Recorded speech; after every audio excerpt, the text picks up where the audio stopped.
ദൈവ തിരുനാമത്തിന് മഹത്വമുണ്ടാകട്ടെ. ഏവർക്കും ഹെർമിറ്റ്സ് ടോക്സിലേക്ക് സ്വാഗതം. ഇത് ഹെർമിറ്റ്സ് ടോക്സിൻ്റെ 880 ദിവസം.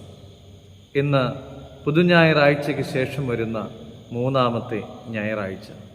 ഇന്നത്തെ വിശുദ്ധ ഏവൻഗേലിയോൻ ഭാഗം ശുദ്ധമുള്ള യോഹന്നാൻ 6-ാം അധ്യായം 47 മുതൽ 58 വരെയുള്ളതായ തിരുവചന ഭാഗങ്ങൾ. പരിശുദ്ധ കുർബാനയുടെ മർമ്മത്തെ വരച്ചു കാട്ടുന്ന ഒന്നാണ് ഇന്നത്തെ വിശുദ്ധ ഏവൻഗേലിയോൻ. ഞാൻ ജീവന്റെ അപ്പമാകുന്നു. സ്വർഗത്തിൽ നിന്ന് ഇറങ്ങി വന്ന ജീവനുള്ള അപ്പം ഞാനാകുന്നു. ഈ അപ്പം തിന്നുന്നവനൊക്കെയും എന്നാളും ജീവിക്കുമെന്നാണ് കർത്താവ് യേശു തമ്പുരാൻ കൽപ്പിച്ചത്. പ്രിയമുള്ളവരെ, ഇന്നത്തെ വിശുദ്ധ ഏവൻഗേലിയോന്റെ 53-ാമത്തെ തിരുവചനത്തിൽ നാം ഇപ്രകാരം കാണുന്നുണ്ട്: നിങ്ങൾ മനുഷ്യപുത്രന്റെ മാംസം തിന്നാതെയും അവന്റെ രക്തം കുടിക്കാതെയും ഇരുന്നാൽ നിങ്ങൾക്ക് ഉള്ളിൽ ജീവനില്ല. പ്രിയമുള്ളവരെ, നിത്യജീവന് അവകാശികളായി തീരുവാനായി കർത്താവായ യേശു തമ്പുരാൻ നമുക്ക് നൽകിയതായ തിരുശരീര രക്തങ്ങൾ അനുഭവിക്കുവാനായിട്ട് നാം തയ്യാറാകണം. അഗ്നിമയനായ മോർ ഇഗ്നാത്തിയോസ് പരിശുദ്ധ കുർബാനയെക്കുറിച്ച് പറയുന്നത് ദ മെഡിസിൻ ഓഫ് ഇമ്മോർട്ടാലിറ്റി എന്നാണ്.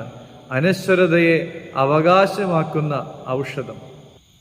ഇത് അയോഗ്യമായി ഭക്ഷിക്കുവാനായിട്ട് ഇടയാകരുത്. ഒരുക്കമില്ലാതെ ഭക്ഷിക്കുന്നവർ ശിക്ഷാവിധി തിന്നുകയും കുടിക്കുകയും ചെയ്യുന്നു എന്ന് പിതാക്കന്മാർ പഠിപ്പിക്കുന്നു. സ്വയമായി ഒരു പരിശോധന നടത്തി വിശുദ്ധിയോടെ വേണം നാം ഇത് അനുഭവിക്കുവാനായിട്ട്.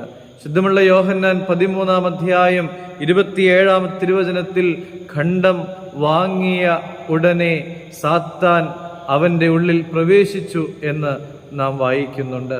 പ്രിയമുള്ളവരെ, യേശുതമ്പുരാൻ നൽകിയതായ അപ്പം കളങ്കപ്പെട്ട മനസ്സോടെ ഭക്ഷിക്കുവാനായിട്ട് തയ്യാറായ യൂദായുടെ ജീവിതത്തിൽ സാത്താൻ പ്രവേശിച്ചത് നാം കാണുന്നുണ്ട്.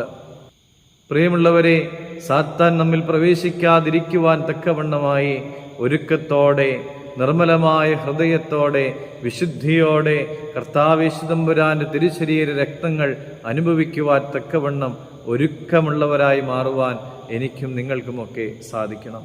ദൈവം അനുഗ്രഹിക്കട്ടെ.